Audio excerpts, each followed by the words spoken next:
Sziasztok srácok, itt vagyunk egy újabb videóban, amiben PUBG-zni fogunk megint. Itt tart velem Gyusza. Gyuszi? Igen. Köszönjük.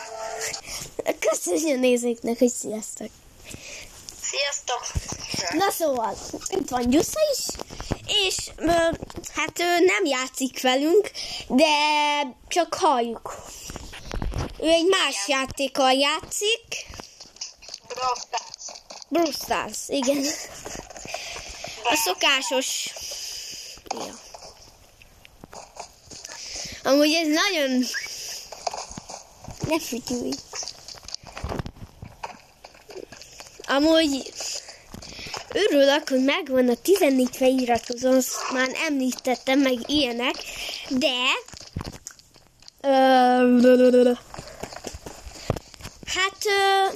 majd lesz sok PUBG videó, én úgy gondolom, hogyha lesz rám annyi idő.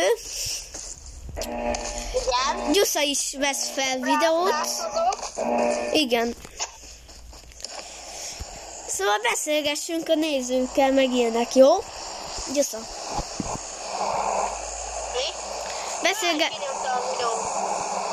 Jaj, kinyomtam én szemben videót. Mindegy.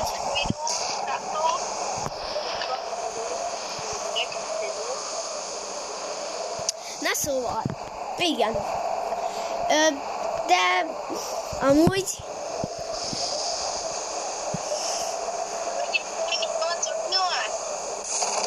Nem hallak. Mindegy. Oh no! Jön most velünk egy ellenség is. Úgy utálom. Amikor jönnek egy ellenségek, de én megvédem magam. Én megölöm. Banyek. Jön. Jéj! Meg tudtam ölni. Elveszítettem minden HP-mat. Jó, azért nem minden HP-t. Egész jó cuccok vannak nálam. Gyuszi. És tudom, azért nem láttól engem, mert videót veszek meg ilyenek. Szóval van nekem egy tök jó. Én letöltöm, nem próbálom letölteni a jó. Hülyeséget.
nem kapcsoltam vissza a mikrofont, ezért nagyon bocsánat. Mondd el megint a sztorit, Gyusza. Majd megnézed a videót, hogy figyeld, akkor Hogy elmagyarázom. megsóstad kajáját, aztán így ilyen viccesen. Úgy sózom a sült krumplit, meg mindet, hogy így megfogom a fordított kezemmel a sózót, így megfogom, így megfordítom a sózót, hogy alul legyen a feje, Igen? és így elkezdem ütni a alját, ami felül van alja, és elkezdem ütni így, hogy Na igen, amúgy találkozunk a folytatásban, mert ahogy már, na mindegy, szóval sziasztok!